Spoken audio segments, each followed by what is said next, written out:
भुसावळ शहरात अनधिकृतरित्या घरगुती गॅसचे वाहनांमध्ये रिफिलिंग केले जात असल्याची माहिती मिळताच भुसावळच्या तहसीलदार नीता लबडे यांनी छापेमारी करून गॅस रिफिलिंगचा पर्दाफाश केला।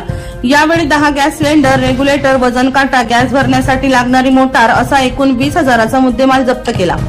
या प्रकरणी संशयित आरोपी शाहरुख खाटिक विरोधात भुसावळ बाजारपेठ पोलिसात रात्री उशिरा गुन्हा दाखल करण्यात आला। शहरातील स्टेट बँकेच्या पाठीमागे घरगुती वापराचे सिलेंडर हे अनधिकृतरित्या रिक्षा तसेच वाहनांमध्ये रिफिल केले जात असल्याची माहिती तहसीलदार नीता लबडे यांना मिळाली होती। माहितीची खातरजमा केल्यानंतर त्यांनी पुरवठा निरीक्षक अतुल नागरगोजे यांना सोबत घेत सोमवारी दुपारी 1:30 वाजता तपासणी केली।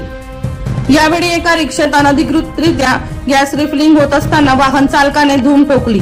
यावेळी पथकाने HP कंपनीचे 9 भरलेले तसेच एक अर्धे भरलेले सिलेंडर, वजन काटा, इलेक्ट्रिक मोटार व गॅस रिफिलिंगसाठी लागणारे साहित्य जप्त केले। या प्रकरणी नागरगोजे यांच्या फिर्यादीवरून शाहरुख खाटिक विरोधात बाजारपेठ पोलिसात गुन्हा दाखल करण्यात आला आहे। वर्षा लोहार यांचा रिपोर्ट V1 लाईव्ह जळगाव।